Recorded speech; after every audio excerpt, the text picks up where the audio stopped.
अष्टमी तिथि या नौमी तिथि किसी भी महीने की, चाहे शुक्ल पक्ष की हो चाहे कृष्ण पक्ष की हो, अष्टमी और नौमी तिथि ये दो तिथियां ऐसी हैं, मान लो तुम्हारा पैसा तुमने किसी को दिया 5 लाख 4 लाख 3 लाख 10 लाख 8 लाख 2 लाख 50,000 25,000 20,000 40,000 और वो पैसा नहीं दे रहा, आप हार गए कह के फोन लगा कर भैया दे दे रहे, परेशानी है दे दे रहे भैया, हम तो परेशान हो गए और हार गए, नहीं मिल रहा, बहुत परेशान।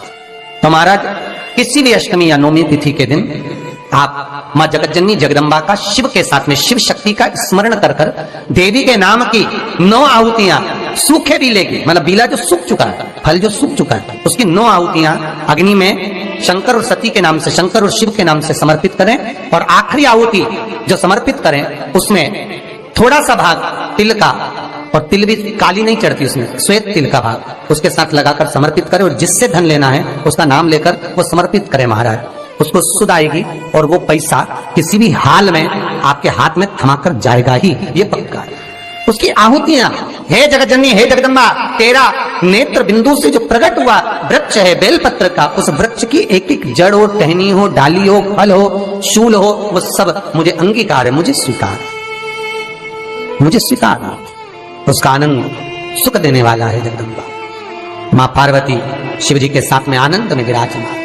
और एक निवेदन आप सबसे कहूंगा, प्रयास करिएगा जीवन में 2 रोटी कम खा लो पर किसी से कर्जा मत लो। और एक शिवलिंग के अंदर केवल अकेला शंकर नहीं है, जहां पर गोल धारी पर शिवलिंग रखा हुआ है वो जगदम्बा पार्वती का हस्त कमल है। जहां पर से पानी नीचे गिर रहा है उसका राइट भाग में गणेश और लेफ्ट भाग में कार्तिकेय हैं। बीच में शिवलिंग के सामने जो मोटी सी लाइन है वो शंकर भगवान की छोटी लड़की अशोक सुंदरी है। शंकर भगवान के ऊपर जलाधारी में से जो बूंद बूंद पानी गिर रहा है वो साधारण नहीं, शंकर भगवान की 5 लड़कियां जया, विषहरा, सामरीबारी, दोतली और देव है। शंकर भगवान के 13 की 13 बच्चे एक ही शिवलिंग में विराजमान है। और जहां पर शिवलिंग ऊपर की ओर रखा हुआ है वहां पर 33 कोटि देवता विराजमान है। जहां से शंकर का पानी चढ़ा हुआ निकल कर जाता है वहां पर 64 योगिनियां और 33 कोटि देवता हाथ की अंजलि लेकर जल का आचमन करते हैं। जब सारे देवता वहां पर हैं तो हम भटके क्यों? हम क्यों जाएं यहां से वहां? क्यों जाएं? अब मर्जी तुम्हारी है, तुम चाहो तो ये थोड़े दिन इस देवता को बज लो, थोड़े दिन उस देवता को बज लो, सारे मंदिर में घूमते रहो, बात तो वही है। तो ये नसों में तकलीफ रहती है, लोगों को गठिया का दर्द रहता है, गठिया बाय हो जाती है, उसके लिए भी हमारे यहाँ शास्त्र कहता है, शिव महापुराण की कथा कहती है कि बेल का जो फल होता है वो 12 महीने शिवरात्रि आती है, 12 महीने शिवरात्रि को बेल का जो फल होता है उस फल को सुखाकर रख लो और 12 महीने की शिवरात्रि पर शंकर भगवान के शिव मंदिर में दोपहर के ठीक 12 बजे जाकर शंकर को समर्पित करो।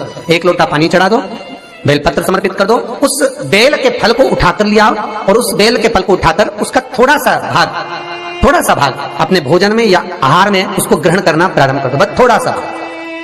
जो गठिया का दर्द होता है, नसों में जो तकलीफें होती हैं वो तकलीफें मिटना प्रारंभ हो जाए, बस थोड़ा सा भाग लेना, ज्यादा नहीं, एक अंगुष्ठ के पोर के बराबर, बस थोड़ा सा, ज्यादा नहीं। एक औषधि के लिए महाराज शिव कथा कर रही है, बाबा भोलेनाथ की कथा कर रही है कि बहुत दुख भी अगर आ गया तो बाबा को समर्पित कर कर चलो, बाबा के चरणारविंद में समर्पित कर कर चलिए।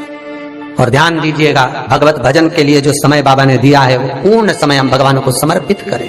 मेरा आप सबसे निवेदन रहेगा कि दिन भर में 24 घंटे में कम से कम 5 बार, केवल 5 बार ओमकार का नाद होना चाहिए। क्यों? तो कहता है ये इंद्रियां हमारी जो गलत मार्ग पर जाती हैं उसको केंद्रित कर कर शरणागति का मार्ग पर पहुंचा देते हैं।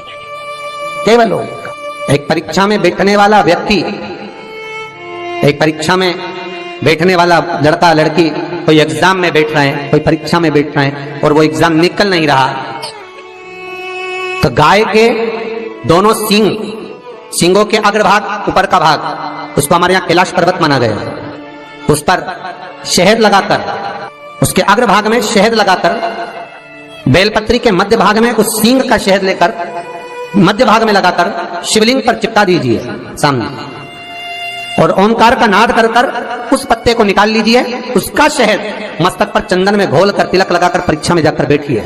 आप जितना याद कर कर गए हो आपके सम्मुख में, आपके एग्जाम में वही आएगा जो आपने याद किया है और आप उसको क्लियर कर सके। महाराज ओमकार के नाद का सुख, हम कैलाश पर्वत नहीं जा सकते, हम कैलाश पर नहीं चढ़ सकते, तो कैलाश गौ माता के सींग पर विराजमान है।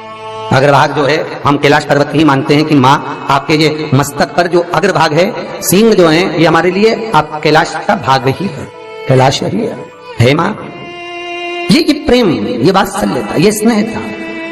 शिव महापुराण की कथा करिए, भगवान करें ओमकार का एक नाद ऐसा होता है जो एकाग्र चित्तता को स्थापित कर देता है, इंद्रियों को लाकर भगवान की शरणागति में छोड़ देता है।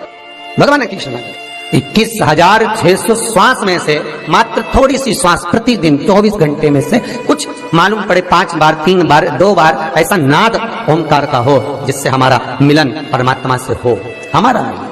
महाराज भगवान शिव का विवाह जब पार्वती के साथ में हुआ तो पार्वती मैया ने विवाह के पहले जो साधना करी है, जो तप करा है, जो एकाग्र चित्तता धारण करी है, वो साधारण से नहीं रही है माता की, वो साधारण से नहीं रही, भक्ति प्रबल थी माता की। इसलिए तो बाबा विश्वनाथ भगवान शंकर माता पार्वती को मिले। और विचार करिएगा जरा, आज भी माताएं अच्छा वर पाने के लिए, कन्याएं उत्तम पति पाने के लिए अगर आराधना करती हैं तो शिव की करती हैं, शंकर की, माँ जगदन्नी जगदम्बा की, अम्बा की, दुर्गा की। क्यों? क्योंकि हम इनकी आराधना करेंगे, हम इनकी भक्ति करेंगे तो जैसे पार्वती जी को शिव मिले ऐसे हमको भी कोई अच्छा वर प्राप्त हो, अच्छा वर प्राप्त हो। अच्छा, आपने कभी ध्यान दिया कि जितनी भी माताएं, जितनी भी कन्याएं वो शंकर जी की पूजन करती हैं उत्तम वर पाने के लिए, तो नारायण की पूजन क्यों नहीं करती उत्तम वर पाने के लिए? या ब्रह्मा जी की पूजन क्यों नहीं करती उत्तम वर पाने के लिए? पर पार्वती की पूजन करेंगे और पार्वती मैया का पूजन करेंगे, शंकर जी का पूजन करेंगे उत्तम वर पाने के लिए, पर ब्रह्मा जी का नहीं, नारायण का नहीं। क्यों? क्योंकि माताओं को, कन्याओं को ये मालूम है कि भगवान विष्णु लक्ष्मी जी को ब्याह जरूर लाए हैं, पर भगवान ने लक्ष्मी जी से कह दिया था, हे लक्ष्मी, मैं तुझसे विवाह जरूर कर रहा हूं पर तुझे मेरे चरणों में रहना पड़े, तू मेरे चरणों में रहे। तो आपने लक्ष्मी जी का दर्शन करा, कहां पर है वो? भगवान के चरणों में। भगवान ब्रह्मा जी का पूजन कन्याएं वर के लिए क्यों नहीं करती? क्योंकि भगवान ब्रह्मा ने ब्रह्माणी से विवाह करा, पर ब्रह्माणी ब्रह्मा से दूर है, पर कन्या शिव का इस्तेमाल, पार्वती का पूजन इसलिए करती हैं पति पाने के लिए कि आपके जैसा पति मिले। क्यों?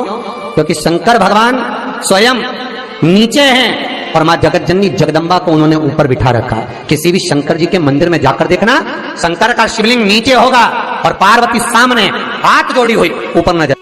मेरे भोलेनाथ अर्धांगिनी का आदर करना जानते हैं, सम्मान करना जानते हैं कि तुम अग्रभाग में रहो, ऊपर रहो, सम्मान आपको मिलता रहे, क्योंकि आप हमारी अर्धांगिनी हो। शिव भले नीचे हो, आप तो जाओ महाकाल का दर्शन कर लो, महाकाल में भी आप जाएंगे, मल्लिकार्जुन में चले जाओ, चाहे आप त्र्यंबक चले जाओ, चाहे आप सोमनाथ चले जाओ, रोज आपके यहाँ सोमनाथ के भी दर्शन आते होंगे, है महाकाल का दर्शन आपका, कभी दर्शन करना। महाकाल बाबा नीचे हो, पार्वती जी बिल्कुल दीवार में बिल्कुल सामने ऊपर, सोमनाथ जी नीचे, जगदम्बा सामने ऊपर।